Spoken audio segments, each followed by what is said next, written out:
Okay. Sir Balakrishna గారికి మీకు మంచి రిలేషన్స్. ఫ్యాన్స్ కూడా అప్పట్లో అంటే ఒక ప్రొడ్యూసర్ మా ప్రొడ్యూసర్ అని చెప్పి ఓన్ చేసుకునే ఇప్పటికి కూడా ఓన్ చేసుకునే కూడా బాలకృష్ణ గారి ఫ్యాన్స్ ఇప్పటికి కూడా ఓన్లోనే ఉన్నారు. మీరు హ్యాట్రిక్ సినిమా అంటే మధ్యలో ఒక అన్ఫార్చునేట్ ఇన్సిడెంట్ జరిగింది.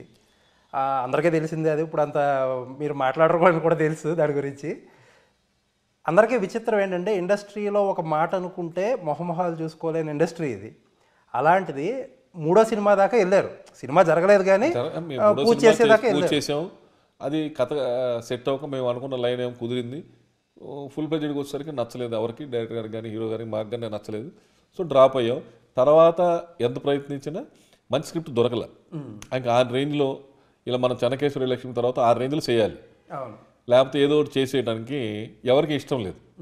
సో బాలబాబు గారు చెప్పారు సాయి గణేష్లో చేస్తే మంచి సినిమా చేద్దాం, తప్పకుండా ఎప్పుడైనా చేద్దాం అన్నారు.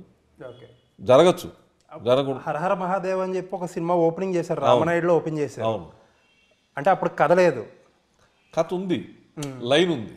ఓకే, దాన్ని ఫుల్ ప్లెడ్జ్గా కట్ చేసేసరికి మారిపోయింది.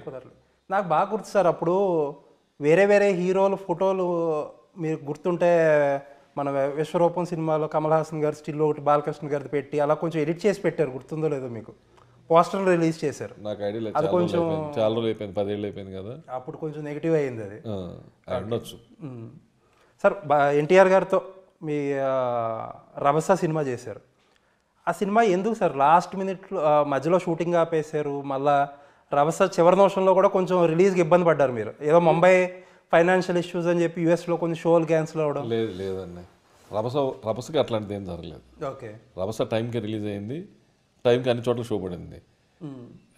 అది లెంత్ ఎక్కువ అవటం వల్ల లేదు, షూటింగ్ మధ్యలో నాకు కొంత నచ్చలేదు. ఓకే, షూట్ చేసినాక నాకు కొంత భాగం ఇది కరెక్ట్ కాదు, మనం చేసి కరెక్ట్ సినిమా కాదు. అప్పుడు 50% అయింది. అయినాక నేను ఆపేశాను షూటింగ్, షెడ్యూల్ ఆపేసి రెక్టిఫై చేసి కథని మళ్ళీ రీషూట్ చేద్దామని ప్లాన్ చేసుకున్నాను. అందరూ విన్నారు, అందరూ రెస్ట్ చూశారు, లేదు బాగుంది, ఇది మొత్తం అయితే చాలా అద్భుతంగా వస్తుందని చెప్పి చాలామంది ఆల్మోస్ట్ అందరూ చూసి ఓకే అన్నాక మళ్ళీ రీషూట్ చేసాం. ఇది చేద్దాం అనుకున్న టైంలో డైరెక్టర్కి హెల్త్ పసికర్లై అది పీక్ స్టేజ్కి వెళ్ళిపోయింది. మనిషిని చూస్తేనే భయపడే స్టేజ్కి వెళ్ళిపోయింది, అంత పీక్కి వెళ్ళింది.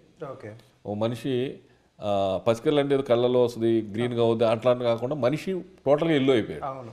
ఆ గ్యాప్ వల్ల అట్లా 1.5 year వెనక్కి వెళ్ళాల్సి వచ్చింది. అంటే అప్పట్లో ప్రొడ్యూసర్కి అంత గ్రిప్ ఉండేదా? అంటే హీరో బాగుంది అన్నాడు, డైరెక్టర్కి ఓకే అంత సినిమా ఆపేసి కొన్ని రోజులు లేదు నాకు నచ్చలేదు సినిమా హోల్డ్లో పెట్టే అంత గ్రిప్ ఉండేదా ప్రొడ్యూసర్కి? నేను చేశాను. ఓకే, నేను రీషూట్లు కూడా చేశాను కొన్ని సినిమాలు. అంటే ఎన్టీఆర్ గారి సినిమా అప్పుడు ఇది బాగాలేదు మళ్ళీ చేయండి అని చెప్పి చేయించిన రోజులు కూడా ఉన్నాయి. Okay sir. ఇంకోటి రభస టైంలోనే అనుకుంటా కదా ఎన్టీఆర్ గారికి మొదటి అబ్బాయి పుట్టింది. మీ సినిమా షూటింగ్ 2 రోజులు 3 రోజులు ఉందని అనుకుంటాను, నాకు కరెక్ట్ జ్ఞాపకం లేదు. ఇంకొకటి రభస టైంలో 2009లో ఎలక్షన్స్ అప్పుడు తెలుగుదేశం పార్టీకి ప్రచారం చేశారు ఆయన. బట్ తర్వాత ఏమన్నారంటే తర్వాత ఆయన కొంచెం దూరంగా జరిగారు, కొన్ని కారణాల వల్ల ఆ ప్రభావం సినిమాల మీద పడింది, ఒక 2-3 సినిమాల మీద పడింది రభసతో సహా అని చెప్పి అంటారు. ఎంతవరకు? సినిమాకి దానికి సంబంధం లేదండి. సినిమా బాగుందంటేనే చూస్తారు. ఇది ఏ పొలిటికల్ ఆర్టిస్ట్ పొలిటికల్ సంబంధించిన వాళ్ళు అనేది అట్లంటే ఆ పార్టీకి సంబంధించిన హీరో అయితే జనాలు ఫుల్గా వచ్చేస్తారా ఏంటి? అసలు అలాంటి ప్రయత్నాలు జరిగిందే ఇబ్బంది పెట్టడానికి? అలాంటిది ఏమి జరగలేదు.